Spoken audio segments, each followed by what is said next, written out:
So let's call to order this Old Colony Planning Council Finance Committee meeting for June 28th, 2022. It is 5:50 on Tuesday, and I will start by reading the accessibility statement and the Title VI non-discrimination statement. This meeting is accessible to people with disabilities. Microphones or telephones will be used by all speakers. Large print materials are available upon advance request. If you would like either of these accommodations, please contact Mary Waldron at 508-583-1833, extension 202.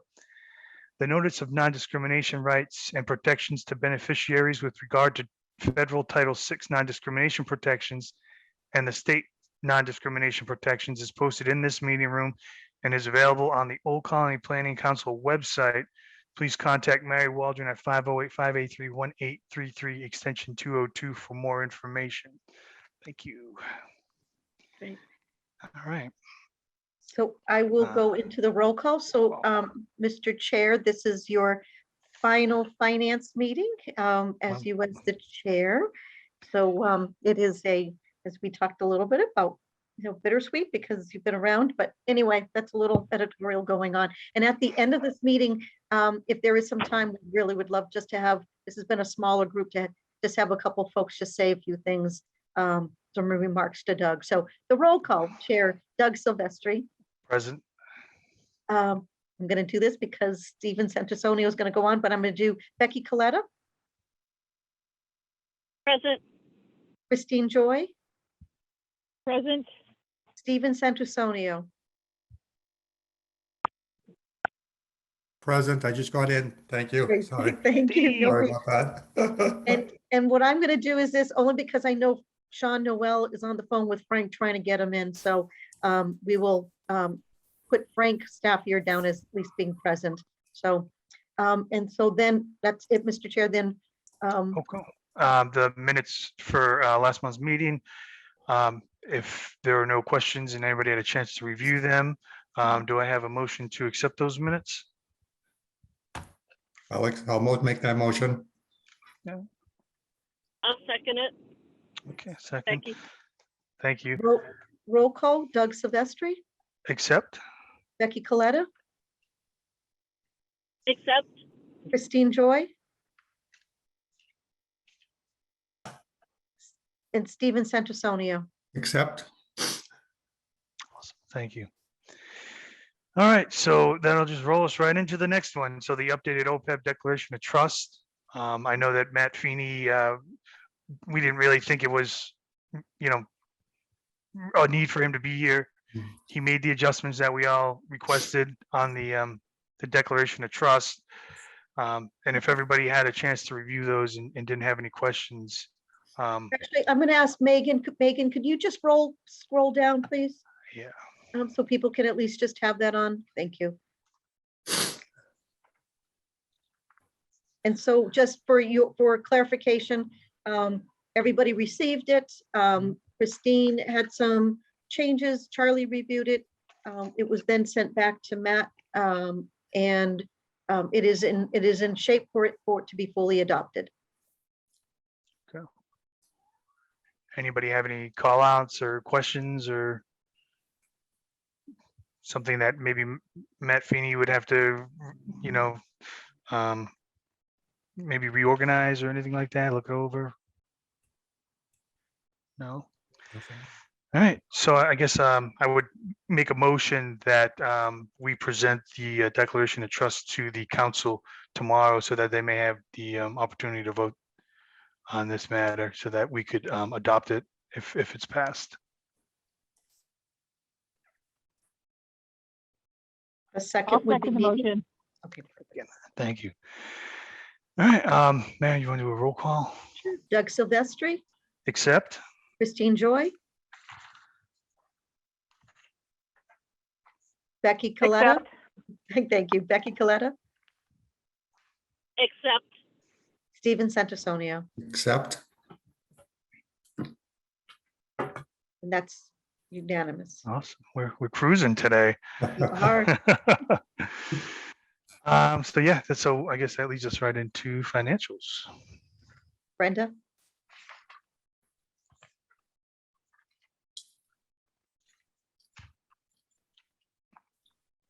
Brenda, you're muted. Sorry. Okay, let's try that again. Statement of expenditures report shows total expenses for the month of $242,542.11. Moving on to the cash position report. Okay, cash position report shows income for the month of $155,510.47. Disbursements for the month were $199,320.01. The total cash available at month's end was $1,052,722.59. OPEB account had a gain of $6,795.25, bringing the ending balance in the OPEB account to $900,082.25. Budget resources report. Total receipts for the month being $155,000, all the way down, keep going, there you go. Total receipts for the month being $155,510.47, brings the total cumulative receipts in FY22 to $2,919,042.93. Moving ahead to the AAA report. Total outstanding balance recorded on admin and ombudsman funds for FY21 AAA programs at the end of May were $8,267.93. So as you can see, we've received most of the FY21 funds at this point. Total outstanding balance recorded for pass-through funds for AAA programs for FY22 at the end of May were $1,201,387.58, bringing the total outstanding balance showing in May to $1,209,655.51. The voluntary transportation account, May beginning balance was $177,748.99. There were no restricted fund payments to volunteers in May. Donations received into the fund were a total of $322.96, bringing the May ending balance in the fund to $178,071.95. Moving ahead to the ROM May 2022 statement and activity. Balance at the beginning of the month was $182,167.90. May receipts were $5,550, bringing the total ROM FY22 receipts to $71,092. May expenses were $4,664.65, bringing the total ROM expenses in FY22 to $71,895.99, bringing the ending balance in May to $181,694.37. Moving ahead to the budget spend down report for FY22. Page 1, expenditures through the end of May were $2,345,268. Our spent to date percentage rate at the end of May was 84.22%. Ideal percentage in the 11th month of the fiscal year would be 91.74%. So that means we are showing a 9.18% surplus at the end of May. If you move all the way ahead to page 3, Megan. Our miscellaneous surplus stated on page 3 stands at $203,386. And then next, does anybody have any questions at this point about the budget at all? Okay. Our list of May combined AP and cash transfers are the next 2 pages. And that's it for the regular financials. Awesome. Anybody have any questions on those? No. All right. Make a motion to accept the May 2022 financials as presented by Brenda. I'll make that motion. A second?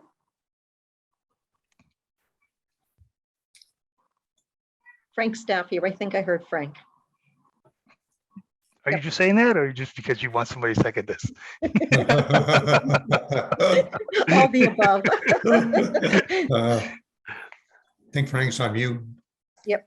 Um,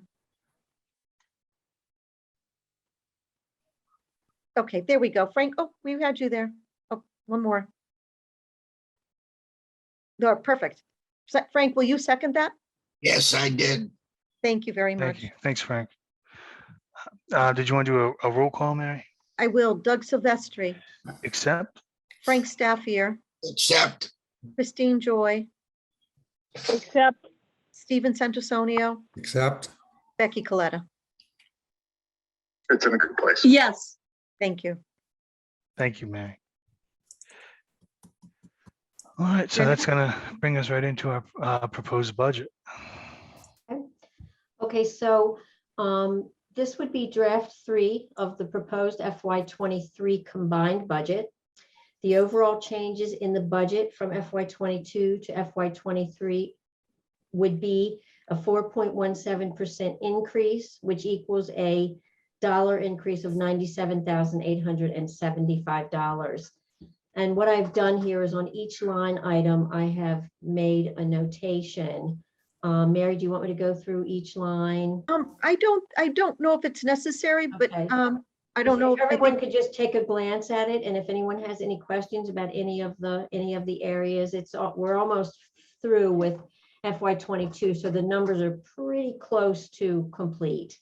And at the last finance meeting with that second draft, that one was presented, there was the percentage line. I think Christine might have suggested, adding some pieces in it, but this way you are able to virtually see the difference and where it is in comparative to FY22. So Brenda did a nice job of that. Right column is, again, notes that could help guide you through. The percentages is to see like where the differences are. And, again, the bottom line is, yep, there is an increase. It's a slight increase of 4 point whatever it was. I think at the bottom it was there. But again, it's in conversations that has been throughout the year about where our numbers are. So that offset, that dollars for the overall change, that's being offset by the miscellaneous funds, right? Is that what they're being used for? Brenda? Yes, yes. Okay, that's Yes, what I it's figured. it's the same. It's the same as last year's budget. That would be, when we're looking at the income and expenses projected, that's what it looks like that is our surplus at this point in time. Okay. So that's still gonna leave you with 130, over 130 grand, right? Yeah. Correct. Yeah. And and if you move to page 2, Megan, which is the income, I know that last month we talked about the 75,000 being, or go back up again to the first yellow highlight. Yeah. We talked about the 75.5 for the EDA being pending, but since that time, we have actually gotten another $75,000 amount. So so now these numbers are solid, and we may in fact be getting another $75,000 amount if the EDA goes through. So I just left it as it is because it's the same number, but with a different grant at this point. Did you all Right. follow that? I think I Yes, followed it, but is the EDA, was that the money for the position for, Dottie. It Yes, is, that is. and that grant is still pending. However, since our last meeting, and I did not update this budget because it'll get updated, again after June is finished. We have gotten another amount of $75,000. So we are getting $75,000 from a different source. And then the 75.5 may still happen. That's still pending. Okay, so that's why I just didn't change it. That's all. I didn't change the heading. Yeah, and I think since Becky, you're going to be becoming the incoming, we'll talk about that at the end, but still the treasurer of the finance committee, I think I would really like at one point to have a discussion just about the community planning and economic development department itself. It is a lot of different funding sources with different calendar times and different deadlines, and so it's some ebbs and flows. But I think while it's overall for the organization, right? We don't really talk about departments, you got to get this, yet at the same time, staying within the department's budget. So there is the Narragansett Rivershed, I believe is what it's called, and it is 75,000. But that time frame again means if shifting some of the roles of some of the responsibilities of the members as well. So Joanne Zigman, it has to do with water, that's her forte. And so that may mean Joanne taking on some of that work, Dottie moving to some of the SEDS work. And overall, the goal is to maintain and keep those our current staff employed. It's just a little bit more of a puzzle for that particular department, as opposed to, and Charlie will attest, right? MassDOT is one contract, complicated because there's different levels split again, but it really is with MassDOT. And almost the same thing with AAA. There is a separate amount of fundings with care funds that have come in. It's all complicated, but in particularly CPED has the Community Planning and Economic Development Department has all these different kind of segments, district local technical assistance, municipal vulnerability program. So one of the things just on this note is that the goal for the department really is to do contract work with community. So they just finished up with Easton Housing Production Plan. They are taking on additional work. They're putting in bids to apply and do the work. And so that's another way of sustaining. I can get into it a little bit for the next fiscal year, but the goal, as Brenda said here, for the income is that is still pending. I have an email that went into EDA because we're supposed to end of the fiscal year is Thursday. My hope is that they give us that award. So that would make life a little bit easier for us just moving forward. But we're in good stead with all of our employees. I think when we get into September, and if we have not heard in terms of implementing some of these grants, that's where we get into, that's where we're going to do a little bit more fine tuning of funding to sustain the staff. And also, Megan, if you could just scan up just to the scan to the bottom of this page. Okay. I'm just trying to see if I increased our utilities actually. I did increase it. Yeah. Nope. Okay, so yeah. Oh, no, I did not. The utility. You did not. We have to add another $2,000 or so to the utility allowances because they did increase. And that's also a solid increase. Again, I know that a lot of things will change between now and the end of the month. So I just didn't update it to resend everybody another copy. So, and then page 3 are the pass-through funds, which, nothing has changed there. So, that's, a substantial amount of money. And that's the end of the FY23 proposed OCPC combined budget. Awesome. Thank you. I got to say the descriptions on the side are pretty big point for this, because I know we had talked last week when we were looking at it with some of these expenses and why they were so much bigger than what they were last year. So yeah, I appreciate putting that in there. Yeah, no problem. All right. Anybody else have any questions on this proposed budget?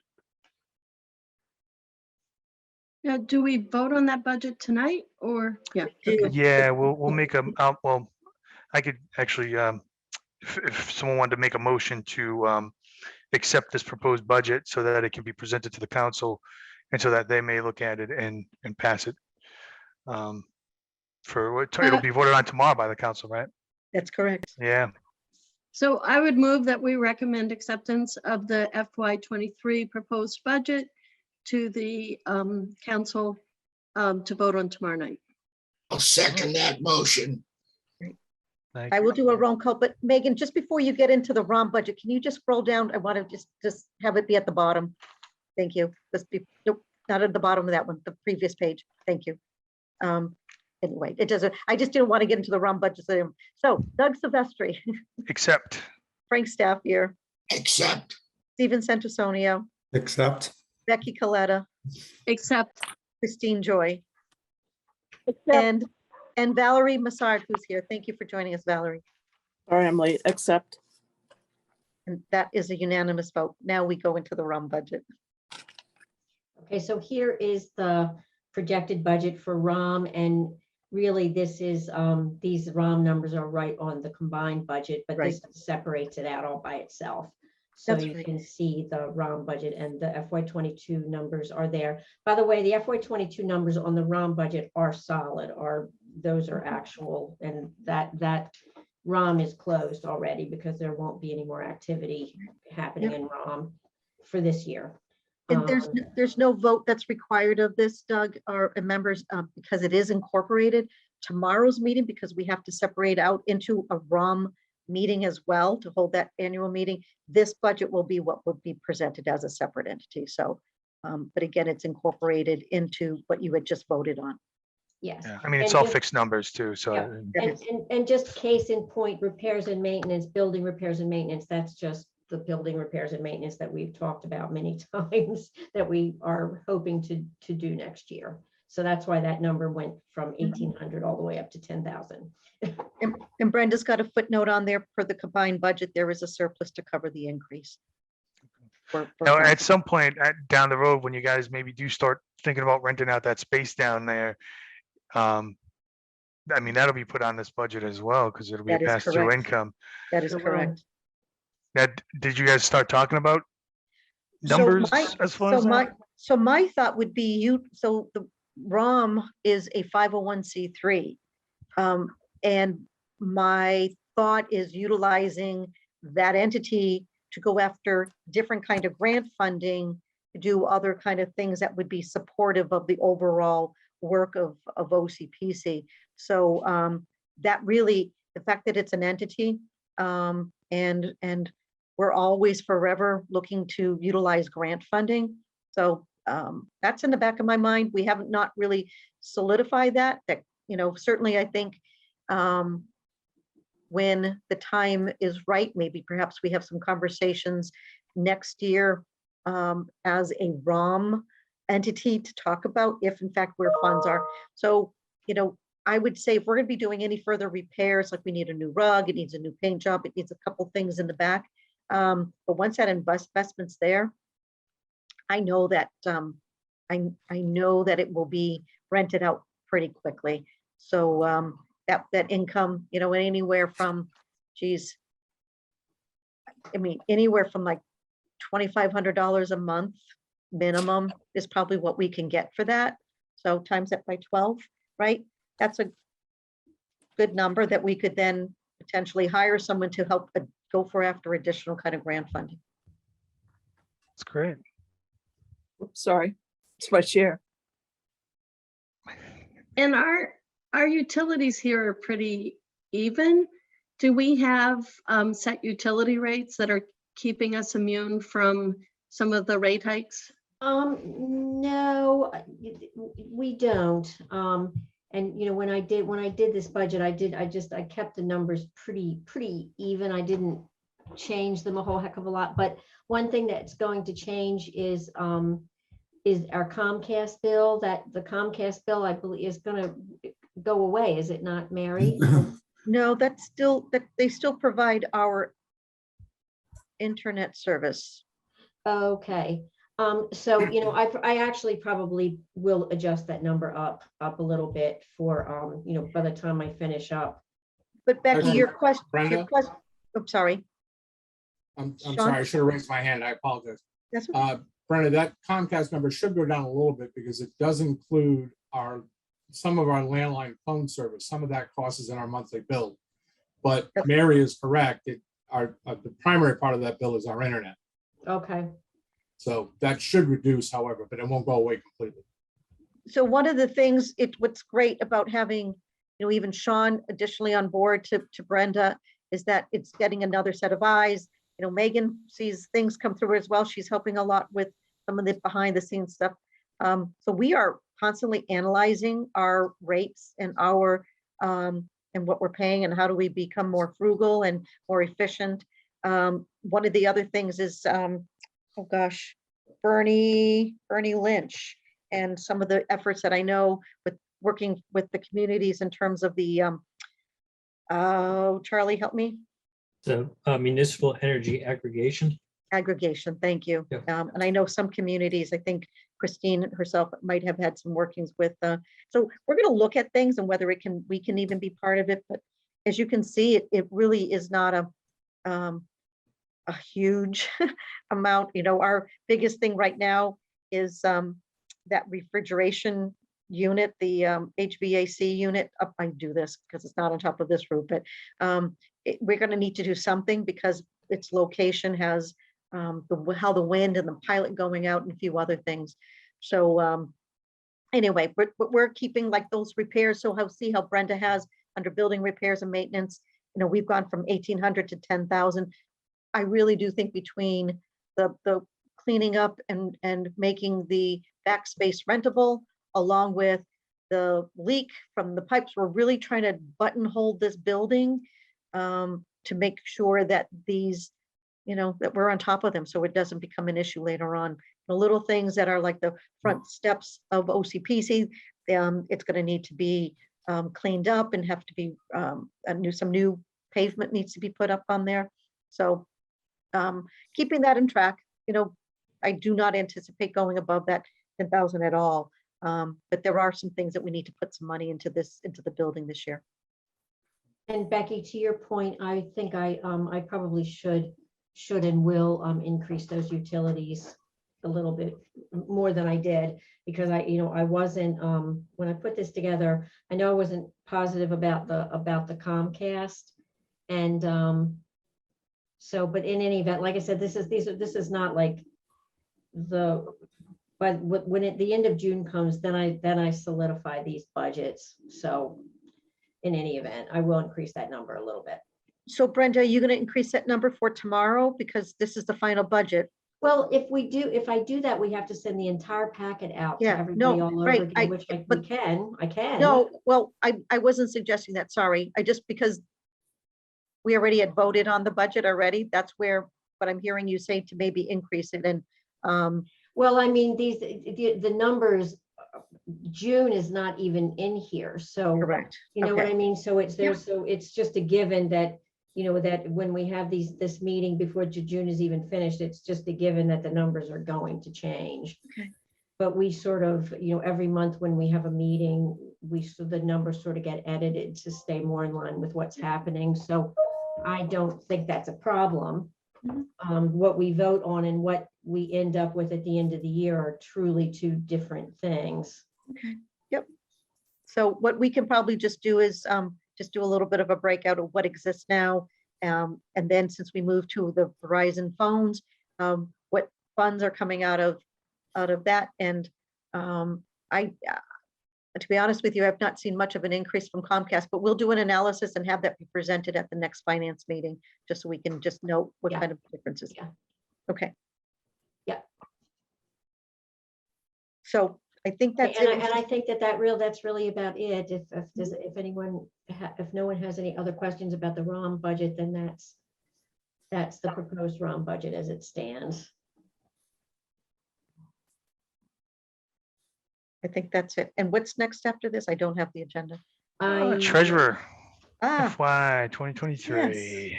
Mhm. so through Mr. Staffier, who was helping with the nominating committee and searching out for a new treasurer, Becky Coletta has offered to come in as the treasurer for 1 year at this point, and because there's a remaining 2-year term, but Becky's decided to accept taking on the treasurer, and so that would need a formal approval of this committee to put forward her nomination to the full board tomorrow. Okay, yeah, I would make Yeah. a motion to accept her in that position. I'll second that, I'll Mary. second the motion. Thank you. Great. Did you want to do a roll call? I will. Doug Silvestri, Accept. Frank Staffier, Accept. Christine Joy, Accept, and thank you, Becky. Yeah. Val Massard, Accept. Stephen Santasonio, Accept. and Becky Coletta. I think I should abstain. I think so too. Yeah. So that is unanimous with one abstain. Okay.